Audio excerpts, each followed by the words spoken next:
अब देखिए ये है इंडिया का मैप और ये है मणिपुर। मणिपुर अपनी बाउंड्री मिजोरम, असम और म्यांमार से शेयर करता है। अगर मणिपुर के मैप को एक ग्राउंड की तरह देखा जाए तो जहां ऑडियंस बैठी है वहीं पे है माउंटेन्स और बीच में जो प्लेन मैदान है और यहां पर है मणिपुर की कैपिटल इम्फाल और इस पूरे एरिया को इम्फाल वैली कहते हैं। तो मणिपुर इस तरीके से दिखता है। मणिपुर का 10% जो एरिया है वो वैली यानी कि प्लेन मैदान है और 90% एरिया पे माउंटेन्स है। कुकी और नागा ट्राइब्स इस हिल एरिया में रहते हैं और मैतीस जो है वो प्लेन्स में रहते हैं। अब आज का ये जो मणिपुर है ईयर 1709 में ये कांगलाई पाक कहलाता था। यहाँ पे मेतेई लोग रहते थे और उनके एक राजा थे पमहिबा, जो इस कांगलाई पाक यानी कि मणिपुर के राजा थे। पमहिबा खुद भी मेतेई थे, लेकिन कुछ टाइम बाद ये एक शांतिदास नाम के प्रीचर के टच में आते हैं और फिर ये हिंदू रिलीजन अपना लेते हैं। अब हिंदू रिलीजन अपनाने के बाद सबसे पहले तो ये कांगलाई पाक का नाम चेंज करके संस्कृत नाम मणिपुर कर देते हैं। उसके बाद अपना नाम पमहिबा से चेंज करके गरीब नवाज कर देते हैं और पूरे मणिपुर का स्टेट रिलीजन हिंदुइज्म कर देते हैं। तो ये सारी चीजें करने के बाद ये मणिपुर किंगडम को एक्सपैंड करने लगे थे। मणिपुर के बगल में था किंगडम ऑफ बर्मा, जिसको आज की डेट में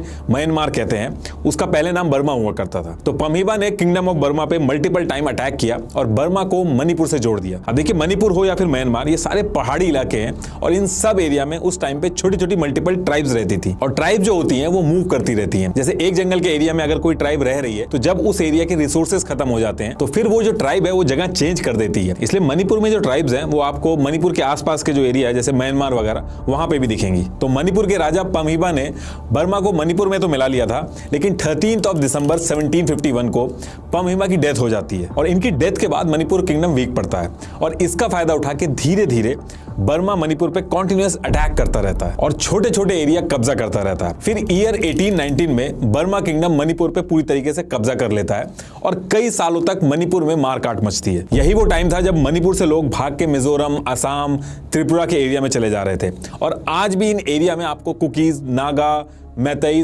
सब पॉपुलेशन मिलेगी। तो इसके बाद अगले 5 साल तक मणिपुर में ये सब चलता है। फिर ईयर आता है 1824। मणिपुर के राजा गंभीर सिंह ने ब्रिटिशर से मदद मांगी कि बर्मा हमारे ऊपर बहुत ही मारकाट मचा रहा है और आप हमारी मदद करिए। स्ट्रेटेजिकली मणिपुर की जो लोकेशन थी वो ब्रिटिशर्स के लिए बहुत ही अच्छी थी, तो ब्रिटिशर्स इस चीज के लिए मान जाते हैं और 2 साल लड़ाई के बाद यानी कि फरवरी 1826 में ब्रिटिशर्स बर्मा की आर्मी को हरा के मणिपुर से बाहर भेज देते हैं।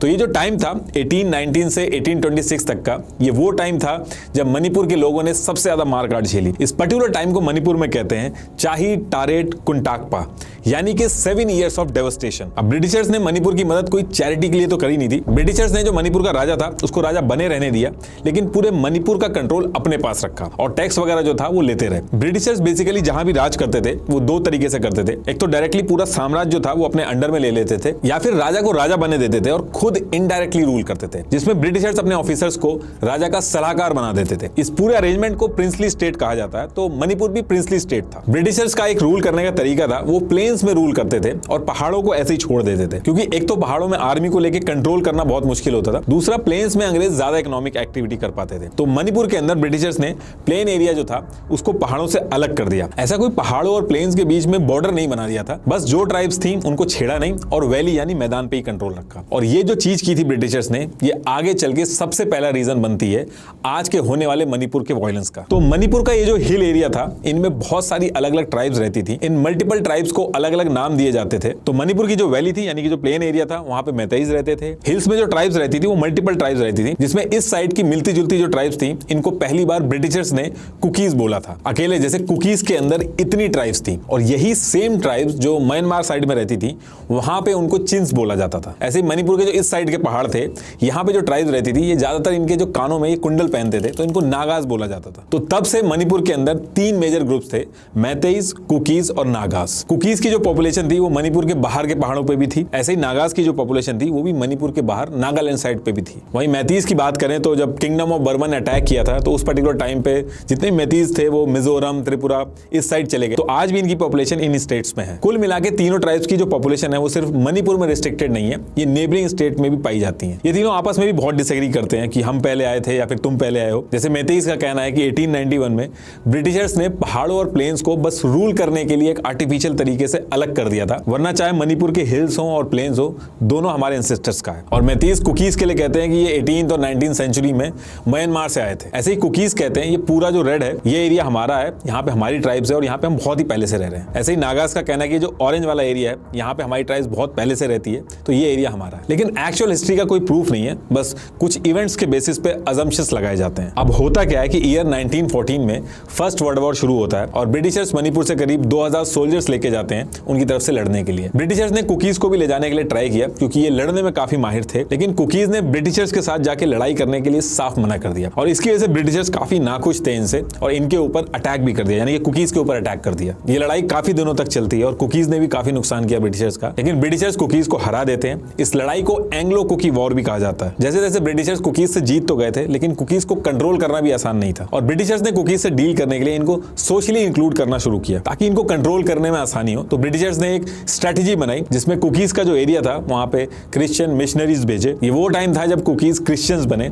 आज भी कुकीज की जो पॉपुलेशन है उसमें मेजॉरिटी में क्रिश्चियंस ही हैं और मैतेईस की बात करें तो अपने राजा की वजह से उनमें हिंदूज हैं। अब धीरे धीरे टाइम बीतता है और सेकंड वर्ल्ड वॉर का टाइम आता है। ये वो टाइम था जब मणिपुर के लोगों को आइडिया लग गया था कि ब्रिटिशर्स अब यहां से छोड़ के जाने वाले हैं और ब्रिटिशर्स ने अनसेड कम्युनिकेशन में नॉर्थ ईस्ट की जो पॉपुलेशन थी उनको ये आइडिया दिया कि ये लोग अलग रहेंगे, इनका मर्जर नहीं होगा कहीं पे। तो इस पर्टिकुलर टाइम पे ब्रिटिशर्स गए नहीं थे, उनके जाने की बात हो रही थी। तो 26 जुलाई 1947 को Raja Bodh Chand Singh Manipur state constitution act 1947 लेके आते हैं मणिपुर के लिए। तो जब इंडिया को आजादी मिली तो ये एग्रीमेंट हुआ कि जहां पे ब्रिटिशर्स डायरेक्टली रूल कर रहे हैं तो वो डायरेक्ट इंडिया के कंट्रोल में आ जाएगा, लेकिन जहां पे डायरेक्टली रूल नहीं करते थे यानी कि राजा के थ्रू रूल करते थे, जिसको प्रिंसली स्टेट कहते हैं, वहां पे इंस्ट्रूमेंट ऑफ एक्सेशन साइन होगा जिसमें जो स्टेट होगी वो खुद रन करेगी, बस डिफेंस, एक्सटर्नल अफेयर और कम्युनिकेशन जो होगा वो इंडिया देखेगा। तो मणिपुर भी प्रिंसली स्टेट था, तो यहां भी इंस्ट्रूमेंट ऑफ एक्सेशन साइन किया गया।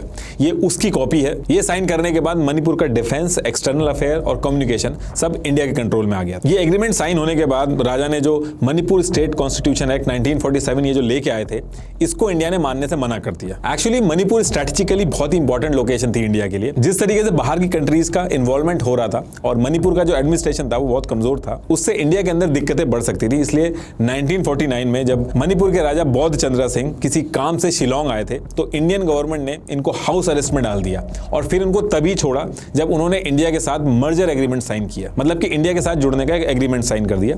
ये उस मर्जर एग्रीमेंट की कॉपी है और ये उस पर्टिकुलर टाइम का आर्टिकल है। 21 सितंबर 1949 को इस एग्रीमेंट पे साइन हुआ और 15 अक्टूबर 1949 को ये इंप्लीमेंट हो गया और यही वो टाइम था जिसका हवाला देके आज भी मैतीस कहते थे कि इस पर्टिकुलर टाइम पे इनको ट्राइब्स का दर्जा मिला हुआ था, यानी कि वो एसटी कैटेगरी में आते थे, लेकिन बाद में इनको इस कैटेगरी से हटाया गया। और मैतीस का कहना है कि हम अलग से एसटी का दर्जा आपसे नहीं मांग रहे, हम एसटी का दर्जा जो पहले था उसी को रीइंस्टेट करने के लिए कह रहे हैं। और कुकीज का कहना है कि ये अभी हाल फिलहाल में इन्होंने ये बोलना चालू किया है, ये शुरू से ही प्रिविलेज्ड रहे हैं, ये कभी एसटी कैटेगरी में थे ही नहीं। तो मणिपुर का मर्जर होता है इंडिया के साथ और फिर मणिपुर को एक पार्ट सी स्टेट की तरह रखा जाता है। पार्ट सी स्टेट का मतलब हुआ कि एक दीवान या फिर चीफ कमीशन मणिपुर को चलाएगा। फिर उसके बाद 1956 में मणिपुर को यूनियन टेरिटरी बना दिया जाता है और फिर उसके बाद 1972 में मणिपुर को इंडिया के अंदर पूर्ण राज्य का दर्जा मिल जाता है। अब मणिपुर इंडिया के अंदर पूरी तरीके से एक स्टेट बन चुका था, लेकिन 1972 से 12 साल पहले यानी कि 1960 में इंडियन गवर्नमेंट मणिपुर के अंदर लैंड रिफॉर्म एक्ट 1960 लेके आती है, जिसमें यह था कि मणिपुर की जो वैली का एरिया था,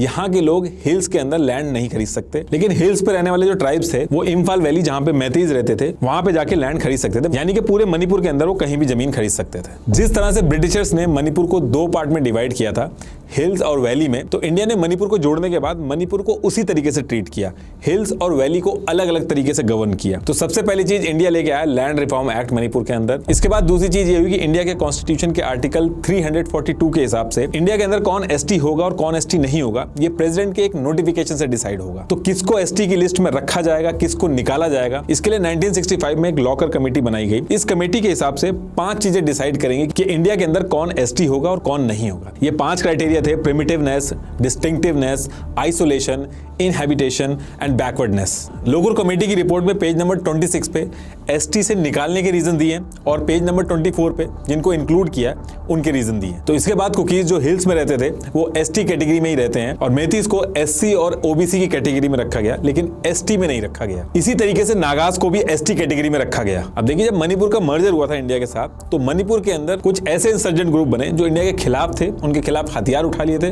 और इंडियन गवर्नमेंट के जो ऑफिशियल्स थे उनके ऊपर अटैक करते थे। ऐसा ये इसलिए करते थे क्योंकि ये मणिपुर को इंडिया से अलग करना चाहते थे। इनके नाम ये थे। इनका कहना है कि इंडिया से जुड़ने से पहले मणिपुर ने अपने कॉन्स्टिट्यूशन बना के इलेक्शन तक करवा लिए थे, लेकिन फिर भी इनके राजा से जबरदस्ती साइन करा के मणिपुर को इंडिया का हिस्सा बना दिया गया और मणिपुर का इंडिया से जुड़ना ये इलीगल है। तो ये जितने ग्रुप थे जो कह रहे थे कि मणिपुर का इंडिया से जुड़ना इलीगल है, शुरू में लार्जली इंफॉल वैली में एक्टिव थे। ये किसी स्पेसिफिक ग्रुप की बात नहीं करते थे, लेकिन इनमें ज्यादातर मैतीज थे। अब इसके कुछ टाइम बाद हिल्स में जो ट्राइब्स थे उन्होंने भी अपने ग्रुप्स बनाए। सबसे पहले जो नागा ट्राइब थी उन्होंने अपने इंसर्जेंट ग्रुप बनाए। नागाज ने कहा कि हमें किसी और से कोई मतलब नहीं है। ये सारे नागा एरियाज जो है जहां नागाज रहते हैं, जैसे नागालैंड, मणिपुर, असम और म्यांमार, इन सबको जोड़ के हमें ग्रेटर नागालैंड देश बनाना है। और ये लोग देश की बात कर रहे थे, स्टेट की बात नहीं कर रहे थे। इन्होंने अपना एक ग्रुप बनाया, national socialist council of Nagaland NSCN, और इस ग्रुप ने हथियार उठा के म्यांमार और इंडिया गवर्नमेंट पे अटैक करना शुरू किया। अब इनका देखा कुकीज ने भी अपना ग्रुप बनाया और कहा हमें भी अपना कुकी लैंड चाहिए।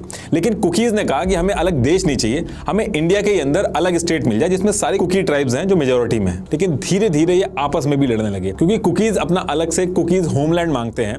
इस एरिया में जो रेड दिख रहा है, कुकीज का कहना है कि ये उनका एरिया है। वहीं नागाज चाहते हैं कि ग्रेटर नागालैंड बने। ये जो एरिया आप देख रहे हैं ये नागाज क्लेम करते हैं। लेकिन अगर आप दोनों मैप को देखोगे तो नागा और कुकीज का जो एरिया है वो ओवरलैप कर रहा है। इस वजह से कुकीज और नागा आपस में भी लड़ते हैं। और उधर जो मैतीज वैली में रहते हैं तो उनके केस में मैतीज वर्सेस हिल होता है, जिसमें नागा और कुकीज एक हो जाते हैं। तो बेसिकली इस रीजन में तीनों के डिसएग्रीमेंट है अलग अलग चीजों को लेके। जितनी भी ट्राइब्स होती हैं इनको पॉलिसी वगैरह से उतना मतलब नहीं होता। वो बस चाहते हैं कि वो अपने कल्चर को प्रिजर्व करें, उसके बीच में कोई इंटरफेरेंस ना हो और ये सब एक साथ मिलकर रहें। अब जैसा मैंने बताया कि कुकीज और नागाज का जो एरिया है वो ओवरलैप कर रहा है, तो इस चीज को लेके 13 सितंबर 1993 को नागाज ने कुकीज के एरिया में घुस के बहुत ज्यादा मारकाट की, जिसमें 115 कुकी सिविलियंस को अपनी जान गंवानी पड़ी। इस दिन को कुकीज ब्लैक डे के नाम से जानते हैं। इस लड़ाई के बाद ये होने लगा कि हर ट्राइब ने अपने अपने इंसर्जेंट ग्रुप बना लिए थे। इन इंसर्जेंट ग्रुप को ये ट्राइब्स अपनी आर्मी मानते थे जो इनके इंटरेस्ट के लिए लड़ती थी। जैसे कुकीज की बात करें तो इनकी Kuki national army, KNA, united socialist revolutionary army, Zomi reunification front, ऐसे ही नागाज के लिए national socialist council of Nagaland, ये आपस में लड़ते थे और फिर टाइम टू टाइम इंडिया के अगेंस्ट भी लड़ते थे। ये वो टाइम था जब इंडिया ने मणिपुर को डिस्टर्ब एरिया घोषित कर दिया था, और इंडियन गवर्नमेंट जब किसी एरिया को डिस्टर्ब घोषित करती है तो वहां पे आफ्सा लगाती है, और ऐसे में गवर्नमेंट को आफ्सा लगाना पड़ता है इस रीजन में। इसमें सारी चीजें मिलिट्री के हाथ में आ जाती हैं। मिलिट्री को अगर खाली शक हो तो सिर्फ शक के बेसिस पे वो किसी को मार सकता है। इस रीजन के अंदर गवर्नमेंट एक स्टेलमेट की पोजीशन में खड़ी रहती है, क्योंकि हर ग्रुप की डिमांड दूसरे ग्रुप से ओवरलैप करती है। जैसे जैसे एक इंसर्जेंट ग्रुप से नेगोशिएशन होकर डील फाइनल होती है तो बाकी के इंसर्जेंट ग्रुप हथियार उठा लेते हैं। अकेले कुकीज के 30 इंसर्जेंट ग्रुप थे। फिर ईयर आता है 2001 और Naga arm group NSCN IM के साथ साथ बाकी स्टेट के साथ भी इंडियन गवर्नमेंट ने पीस प्रोसेस स्टार्ट किया। अब आपको पता ही है कि नागाज जो ग्रेटर नागालैंड की डिमांड कर रहे हैं उसमें मणिपुर के हिल एरिया भी आता है। तो इस बात से मणिपुर में जो मैतीज थे वो इनसिक्योर हो गए, क्योंकि बातचीत पॉजिटिव डायरेक्शन में जा रही थी इंडियन गवर्नमेंट और नागाज के साथ। और मैतीज को लगा कि कहीं ऐसा ना हो जाए कि मणिपुर का हिस्सा जो नागाज मांग रहे हैं वो उनको मिल जाए। और इसी डर से कुछ टाइम बाद मणिपुर के अंदर करीब 2001 में प्रोटेस्ट स्टार्ट हुए और बहुत ही बड़े स्केल पे वायलेंस हुआ। यहां तक कि मणिपुर की असेंबली जो थी उसमें तक आग लगा दी गई थी। कई लोगों को अपनी जान गंवानी पड़ी थी। और इस इंसिडेंट के बाद मैतीज और ट्राइबल्स जो थे उनके बीच में कंफ्लिक्ट जो था वो और बढ़ गया, क्योंकि मैतीज कहने लगे कि मणिपुर में पॉपुलेशन चेंज हो रहा है और ट्राइबल एरियाज में पॉपुलेशन एकदम से बढ़ रही है। और इसके साथ साथ म्यांमार से कुकीज लोग जो हैं वो भी इंडिया में आके बस रहे हैं। इसके साथ साथ कुकी ग्रुप जो थे वो भी एक्टिवेट हो गए। उन्होंने भी कहा कि उनको एक ऑटोनॉमस स्टेट चाहिए और उसकी मांग बहुत तेज हो गई। देखिए, नॉर्थ ईस्टर्न स्टेट में ये जो अलग अलग ग्रुप्स हैं इनसे डील करने में गवर्नमेंट को दिक्कत ये आती है कि अगर किसी एक ग्रुप से गवर्नमेंट बात करके कोई सोल्यूशन निकाल लेती है तो बाकी स्टेट्स में जो ग्रुप है उनको लगता है कि हम भी परेशान करके अपनी बात मनवा लेंगे। तो जब भी एक ग्रुप से पीस टॉक होती है तो बाकी रीजन में और इनस्टेबिलिटी आ जाती है। इसलिए कोई भी गवर्नमेंट आती है तो इस पे जो डिसीजन लेना होता है उसको टालती रहती है। 2008 में मनमोहन सिंह जी की गवर्नमेंट ने मणिपुर में कुकीज के ग्रुप्स को बातचीत के लिए रेडी कर लिया और एक ट्राइपार्टाइट एग्रीमेंट साइन किया। ट्राइपार्टाइट मतलब जिसमें 3 पार्टी इन्वॉल्व होती हैं। तो इस एग्रीमेंट में मणिपुर की स्टेट गवर्नमेंट ने, सेंट्रल गवर्नमेंट ने और कुकीज के जो ग्रुप्स थे इन्होंने साइन किया, और इस एग्रीमेंट का नाम था सस्पेंशन ऑफ ऑपरेशन। इस एग्रीमेंट के हिसाब से गवर्नमेंट ने कुकीज के 30 इंसर्जेंट ग्रुप में से 25 ग्रुप के साथ एक सस्पेंशन ऑफ ऑपरेशन नाम का एग्रीमेंट साइन किया, जिसमें टोटल 2266 लोगों को आइडेंटिफाई करके अलग से 14 कैंप बनाए और उसमें डाल दिया गया, और जो उनकी मूवमेंट थी उसी कैंप के अंदर रिस्ट्रिक्ट कर दी थी। और उनके जो हथियार थे एक एरिया एरिया डिसाइड करके उनको लॉक कर दिया गया और उसकी जो एक चाबी थी वो आर्म फोर्स के पास थी और जो दूसरी चाबी थी वो कैंप के जो कुकी लीडर थे उनके पास थी। 2008 से लेकर आज की डेट तक इस एग्रीमेंट को एक्सटेंड कर करके कुकीज के आर्म ग्रुप थे उनको रोका गया। गवर्नमेंट इसको हर साल एक्सटेंड करती है लेकिन कोई सोल्यूशन नहीं निकलता है। इस चीज को लेकर कुकीज आर्म ग्रुप जो है उन्होंने धमकी भी दी है कि अगर आपने जल्दी से जल्दी कुछ नहीं किया तो हम ये एग्रीमेंट तोड़ देंगे और कैंप्स के अंदर से हथियार उठा लेंगे। तो 2017 तक तो कांग्रेस इसको जैसे तैसे करके हर साल टाल रही थी। इसके बाद मणिपुर के अंदर गवर्नमेंट आती है बीजेपी की। मणिपुर के अंदर ज्यादातर कांग्रेस की सरकार रही है, सिर्फ 2 बार बीजेपी जीती है, लेकिन 2017 में बीजेपी ने कांग्रेस के एन बीरेन सिंह को